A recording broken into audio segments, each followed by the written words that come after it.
여러분 안녕하십니까? 안전지대 119의 안전지킴이 아나운서 이가희입니다. 폭염이 지나고 선선한 바람이 부는 가을철이 왔지만 또 하나의 걱정이 생겼습니다. 야외 활동이 많아지는 시기가 오면서 감염병이 늘고 있는데요. 최근 콜레라나 식중독에 이어 진드기를 통한 쯔쯔가무시병 같은 질병이 크게 늘고 있어 주의가 요구됩니다. 올해 발생한 쯔쯔가무시증 감염자와 의심 환자는 928명에 이르는데요. 우리나라에선 9월에서 11월까지 가장 크게 유행하는데 벌써 예년 같은 기간에 비해 환자 수가 3배 가까이 늘어났습니다. 고열과 발진, 딱지 등의 증상이 나타나는 쯔쯔가무시증은 세균에 감염된 털진드기에 물릴 경우 발병하는데요. 올해는 특히 수도권에서 크게 늘어나서 보건당국은 야외 활동을 할 땐 풀밭에 옷을 벗어두지 말고 상의와 하의 모두 조심해야 한다고 당부하고 있습니다. 진드기의 활동력은 늦가을까지 계속될 전망이라고 하니까요. 야외 활동할 때는 항상 조심하시기 바랍니다. 오늘 안전지대 119에서는 다양한 화재 사고에 이어 어린이 교통안전사고 예방법에 대해 알아보는 시간을 갖도록 하겠습니다. 먼저 안전이 필요한 곳이면 어디든 달려가는 든든한 시민지킴이 119 구조대와 함께 뜨거운 화재 현장부터 긴급 출동합니다.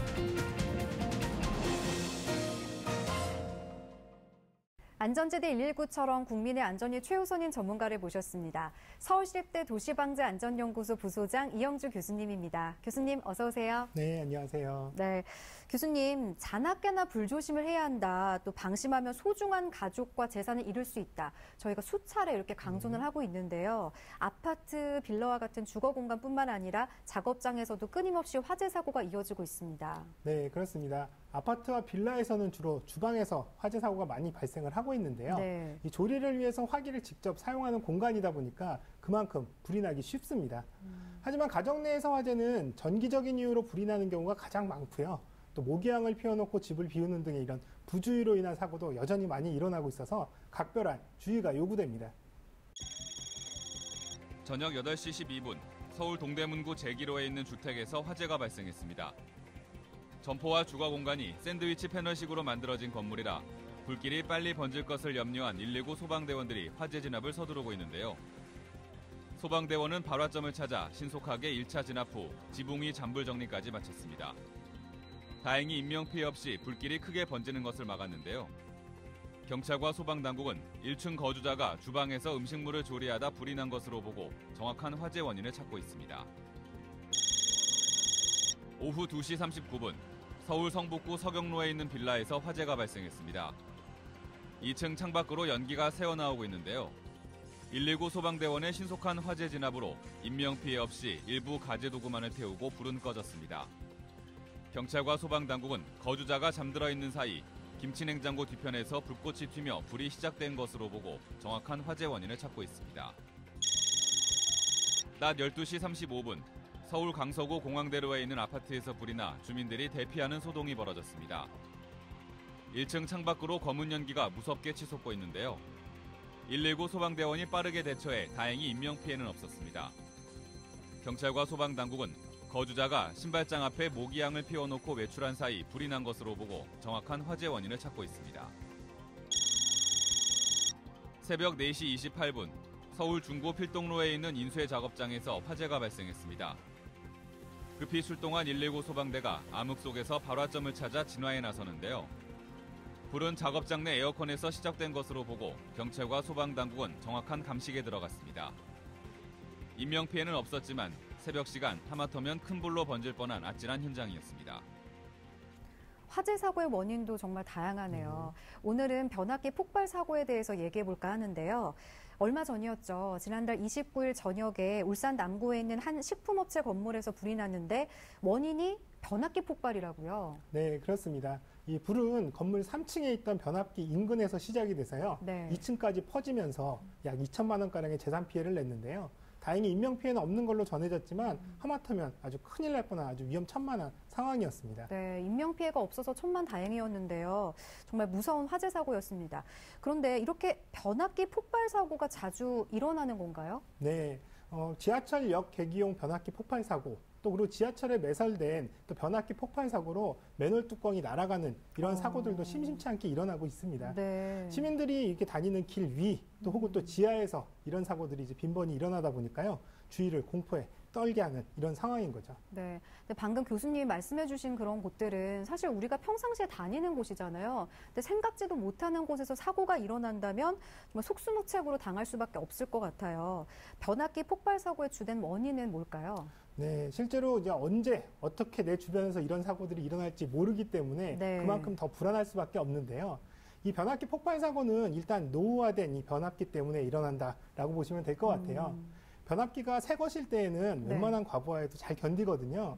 그런데 이것을 이제 오래 사용하다 보면 또 열을 받게 되고 또 절연 내력이 줄어들어서 또 쉽게 뜨거워지고 또 절연 저항이 떨어지게 되는 이런 여러 가지 상황들이 발생을 하거든요.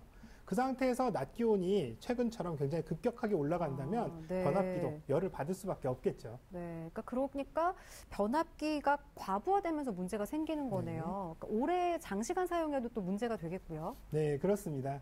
이 온도가 올라가게 되면 변압기의 절연류, 즉 이 냉각에 사용되는 기름도 온도가 같이 올라가게 되면서요. 네. 과부하돼서 이 절연 상태가 잘 유지되지 못하고 또 큰 압력을 발생시키면서 폭발로 이렇게 이어지게 되는데요. 따라서 오래된 변압기를 그대로 사용하는 것은 폭발 사고로 이어지는 지름길이다라고 보시면 되겠습니다. 네, 근데 사고가 난 변압기와 같은 한국전력이 관리하는 이 고압 계폐기가 서울 시내에만 해도 8,000여 개나 설치가 되어 있어서 유사한 사고가 언제든지 또 발생할 수 있는 위험이 도사리고 있는 것 같아요. 이 노후 설비에 대한 정밀 점검이 좀 필요할 것 같습니다. 네, 이 관련 업체에서는 한 달에 한 번씩 꼭 정기 점검을 해야 되겠고요. 네. 또 이제 이 계폐기는 이 전류의 흐름을 끊고 이을 수 있는 이 전기 장치인데요. 큰 빌딩이라든지 뭐 공장, 또 지하철역 등에 이렇게 대용량 전력이 필요한 시설에 설치되어 있습니다. 네. 하지만 이 장치는 고압 전기인 경우에 작동할 때 불꽃이 튀어서 사고의 위험이 있어서요. 절연 장치를 쓰는데 기름이라든지 가스로 밀봉을 하거나 공기 중으로 분산을 하는 방법을 쓰는 것이 좋겠습니다. 네. 근데 길을 가다가 보면은 어렵지 않게 사고의 위험이 매우 높은 이 특고압 변압기가 길가에 그냥 설치되어 있는 것을 많이 보거든요. 근데 사람들이 많이 다니는 길이라서 정말 위험해 보이더라고요. 네, 맞습니다. 그래서 이런 위험을 막으려면 이 계폐기를 가급적 지하에 설치하는 것이 좋은데요. 네. 비용과 또 유지보수 문제 때문에 국내에서는 거의 지상에 설치하고 있는 이런 실정입니다. 네. 네, 대한민국의 불안전지대가 하루빨리 안전해지기를 바라면서 변압기는 한 달에 한 번 꼭 점검해야 된다는 거 잊지 마시기 바랍니다. 낮 12시 32분 서울 양천구 목동 서로에 있는 아파트 앞 도로상에서 사고가 발생했습니다. 양천 소방서에서 구청 방향으로 주행 중이던 승용차 한 대가 신호 대기 중이던 차량과 정차 중인 차량 6대를 연달아 들이받은 사고인데요. 천만다행으로 큰 부상자 없이 차량 7대만 파손된 것에 그쳤습니다. 경찰은 처음 사고를 낸 승용차 운전자를 상대로 정확한 사고 경위를 조사하고 있습니다. 밤 10시 41분 서울 성북구 내부순환도로에서 사고가 발생했습니다. 트럭 한 대가 내부순환로 기둥을 들이받고 멈춰서 있는 상황인데요. 119 구조대가 급히 운전자 상태를 살피고 심폐소생술을 한 후 병원으로 옮겼지만 운전자는 안타깝게 숨졌습니다. 경찰은 트럭이 교각을 들이받은 정확한 이유를 조사 중입니다. 오후 2시 38분 서울 서초구 신반포로 고속터미널 교차로에서 잠원 나들목 방향으로 운행 중이던 버스 넉 대가 추돌하는 사고가 발생했습니다. 신반포로를 일렬로 운행 중이던 버스가 경사지에서 앞 차량이 급정거하는 순간 버스 석 대가 연이어 추돌했는데요. 이 사고로 버스에 타고 있던 승객과 운전기사 20명이 다쳐 인근 병원으로 긴급 이송됐습니다. 요즘 이면도로에서 사고가 자주 발생하고 있습니다. 지난 5월 인근 이면도로에서 5살 유치원생이 길모퉁이를 돌아 우회전하던 마을버스에 치여 숨지는 사고가 있었는데요. 저도 이 때문인지 자꾸 길을 가다가도 뒤에 혹시 차가 오지 않을까 이렇게 계속 뒤돌아보는 습관이 생겼어요. 네, 당시 버스 운전기사는 이 도로폭이 6m도 채 되지 않는 이 도로를 지나다가 불법 주차된 차량에 가려진 아이를 보지 못해 사고를 냈는데요. 네. 그래서인지 아기가 있는 어머님들은요, 좁은 도로에서 자동차나 버스가 유모차 옆을 지날 때마다 혹시 부딪히지 않을까 이렇게 가슴을 졸이는 분들이 더 많아졌다고 합니다. 당연히 그러셨겠죠. 그럼 여기서 이면도로는 무엇을 말하는지 또 사고는 왜 잦은지 원인과 대처법에 대해서 알려주세요. 네. 이면도로라는 것은요, 주거지 주변에 있는 폭 9m 미만의 이 좁은 도로를 의미하는데요. 네. 생활도로라고도 불립니다. 근데 보도와 차도가 명확히 구분되지 않다 보니까요, 교통사고가 빈번하게 발생을 하고 있습니다. 지난해 교통사고 사망자 4,600여 명 중에 2,500여 명, 그러니까 절반 넘게가 이 이면도로에서 사고를 당한 것으로 집계되고 있습니다. 네, 정말 많은 분들이 이면도로에서 사고를 당하셨는데 이 정도면은 동네 주민들에게 이면도로는 공포로 인식되지 않을까 싶어요. 보행자 안전이 무엇보다 중요할 것 같습니다. 네, 이면도로에서 보행자 안전은 가장 취약하다 이렇게 말씀드릴 수가 있겠는데요. 네. 이 한국의 보행자 교통사고 사망자는요, OECD 회원국 중에 가장 많은 것으로 이렇게 나타나고 있습니다. 그중에서도 보행자를 위협하는 가장 큰 요인은 이 차량 속도에 있다고 할 수 있겠는데요. 네. 우리나라의 도시 내 차량 제한 속도는 다들 아시다시피 시속 60km인데요. 네. 이 OECD 평균인 50km보다 높은 수준입니다. 그러네요. 그래서 프랑스 파리로 보면은요, 전체 도로의 3분의 1 이 정도가량이 시속 30km 이상 달릴 수 없도록 이렇게 제한을 하고 있습니다. 하지만 국내에서는 어린이 보호구역 등을 제외하고는요, 이면도로에서도 시속 60km까지 달릴 수 있게 되어 있어서 보행자 사고가 잦은 게 아닐까 싶습니다. 그렇다면 우리도 사고를 줄이기 위해서 좀 대책을 다른 나라처럼 마련해야 되는 거 아닐까요? 네, 경찰도 심각성을 인식하고 있어서요. 지난 2010년부터 이면도로 보행사고를 줄이기 위해서 생활도로 구역 지정에 나서고 있는데요. 이 사고가 잦은 주거지라든지 상업지구의 이면도로에서는 차량 제한 속도를 시속 30km로 낮추도록 이렇게 제한을 하고요. 네. 또 생활도로 구역으로 지정되면 이 속도 제한 규정, 시속 30km를 알리는 이 표지판, 그리고 노면 표시, 그다음 과속 방지턱 등을 설치토록 하고 있습니다. 네, 하지만 문제는 이 생활 도로 구역을 아는 사람이 많지 않다는 점인 것 같아요. 택시 기사분들은 아무래도 길을 많이 아실 텐데도 그분들조차도 속도 제한 표지판이 잘 보이지도 않을 뿐더러 생활 도로라는 단어는 처음 들어본다고 말할 정도니까요. 해결책은 없는 걸까요? 최근에 한 신문사에서 운전자 100명을 대상으로 조사한 결과를 보면은요. 네. 생활도로 구역을 안다고 응답한 운전자는 13명에 불과하고요. 네. 또 이 13명조차도 정확한 내용을 모른다고 응답했을 정도로 이 해당 제도에 대한 홍보라든지 교육 등이 매우 부족한 상태입니다. 또 내비게이션에도 생활도로 구역 안내는 나오지 않고 있고요. 네. 또 생활도로 구역에서 실질적으로 범칙금이라든지 과태료를 물지 않고 또 법제화가 명확하게 되어 있지 않다 보니까 혼선이 빚어지고 있는 게 아닌가 싶기도 합니다. 따라서 생활도로구역 지정에 대한 적극적인 홍보, 또 법규 준수 등이 이루어져야 될 것 같습니다. 네. 보행자 안전을 선진국 수준으로 높이기 위한 법을 하루빨리 만들어야 되지 않을까 싶습니다. 오후 3시 23분, 북한산 염초봉 책바위에서 60대 여성 등산객이 40m 아래로 추락하는 사고가 발생했습니다. 119 구조대가 헬기를 동원해 급히 병원으로 이송했지만 등산객은 숨진 것으로 전해져 주의를 안타깝게 했습니다. 저녁 8시 49분, 서울 영등포구 영중로에서 싱크홀이 발생해 지나가던 승용차가 빠지는 사고가 발생했습니다. 다행히 인명피해는 없었는데요.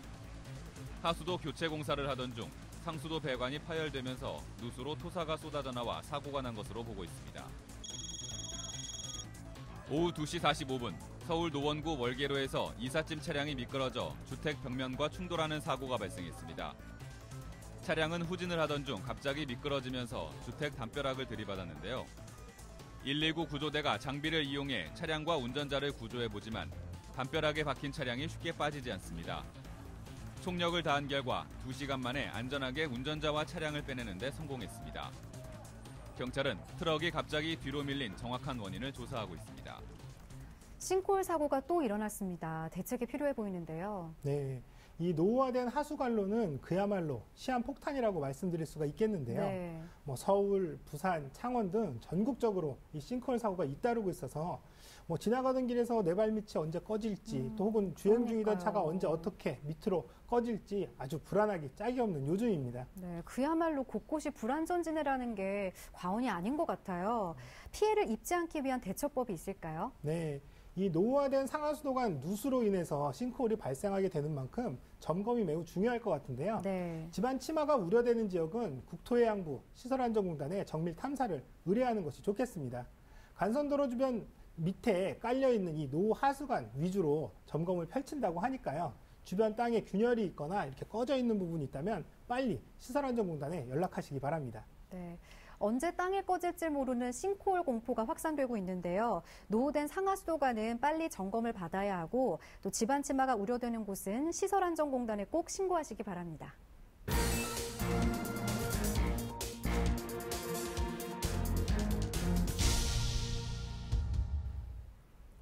우리들의 안전생활을 위해 안전수칙을 속속들이 짚어보는 안전연구소 알아야 산다 시간입니다.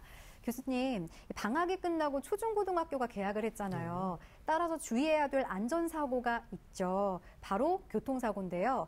오늘은 등하굣길에서 특히 자주 일어나는 어린이 교통사고의 원인과 또 예방법에 대해서 알려주신다고요? 네.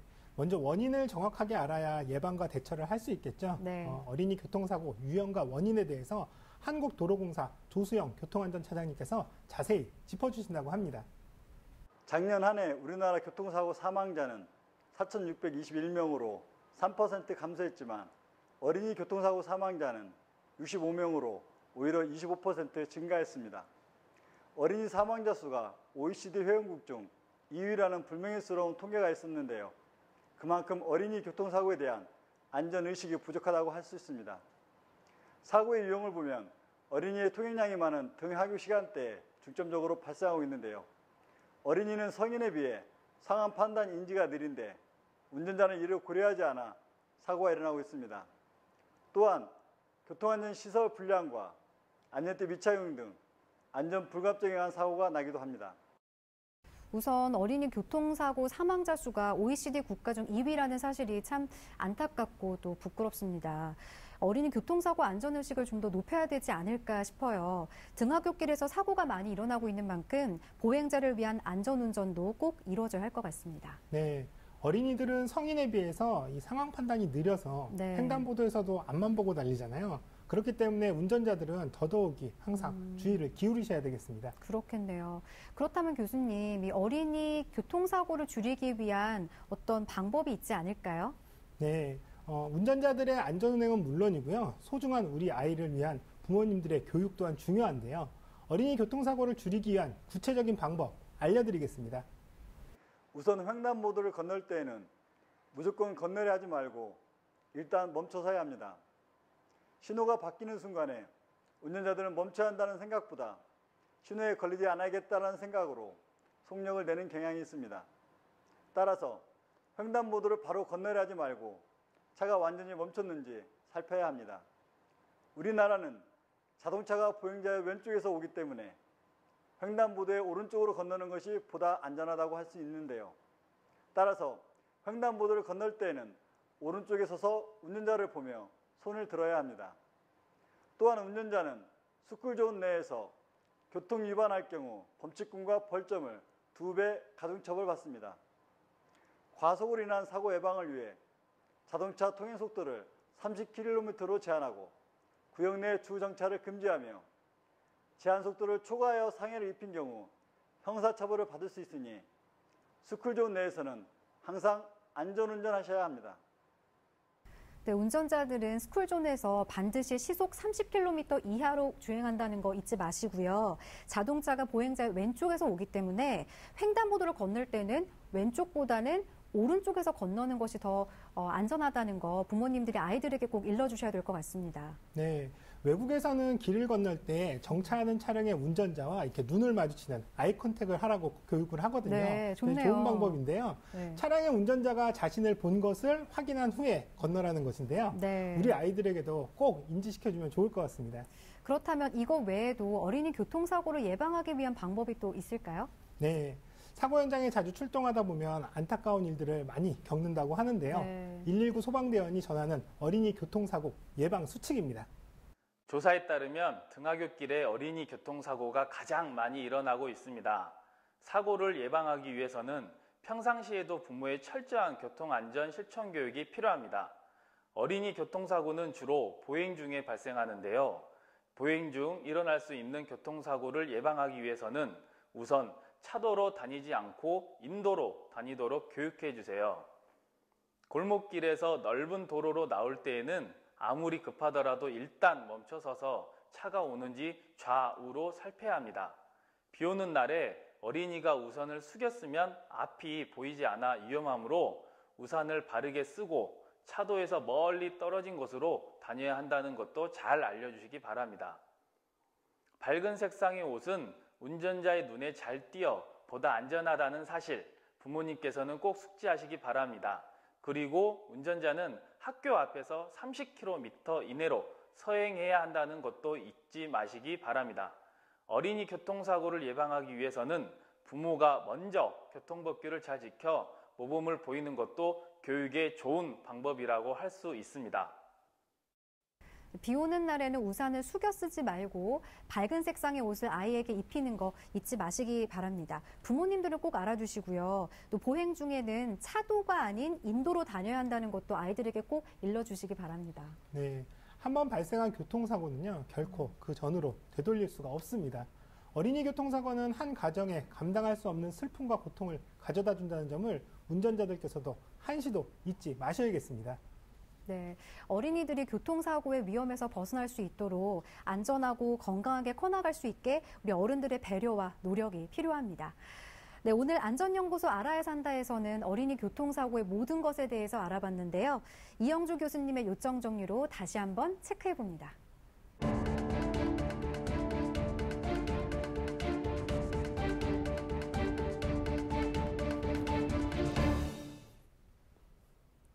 어린이들의 교통사고 예방하기 위한 안전수칙에 대해서 다시 한번 짚어드리겠습니다. 아이들의 통행량이 많은 등하굣길에 사고가 잦은 만큼 운전자들은 스쿨존에서 반드시 시속 30km 이내로 서행하시기 바랍니다. 이를 어길 시에는 일반 도로에 2배 이상의 범칙금을 낸다는 사실도 꼭 명심하십시오. 부모님들은 아이들에게 반드시 차도가 아닌 인도로 다닐 것을 인지시키고 횡단보도에서는 주의를 살피는 습관을 들일 수 있도록 꼭 교육하시기 바랍니다. 또한 비가 오는 날에는 아이에게 시야 확보를 위해서 우산을 너무 숙여 쓰지 않도록 하고요. 투명한 우산을 쓰거나 우의를 입히는 것도 좋겠습니다.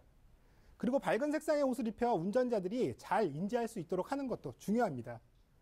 우리나라 횡단보도는 자동차가 보행자의 왼쪽에서 오기 때문에 횡단보도를 건널 때에는 오른쪽으로 건너는 것이 보다 안전합니다.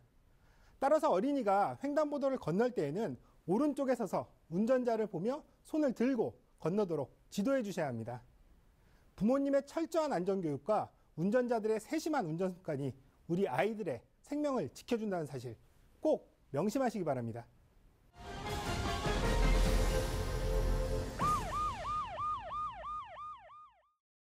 전남 영광 칠산대교 상판이 폭삭 주저앉아 부실 시공이 아니라는 의혹이 일고 있습니다. 네, 사고의 원인은 이 커플러가 제대로 조여지지 않아서 발생한 것으로 드러났는데요.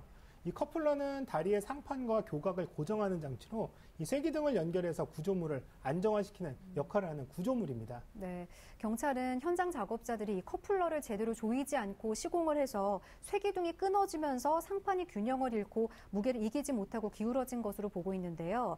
하마터면 대형 사고가 일어날 뻔한 아찔한 현장이었습니다. 네, 누군가의 이기심으로 국민의 안전이 흔들리는 그런 일은 더 이상 없어야겠습니다. 네, 안전은 실천이고 우리들의 공동 운명이기 때문입니다.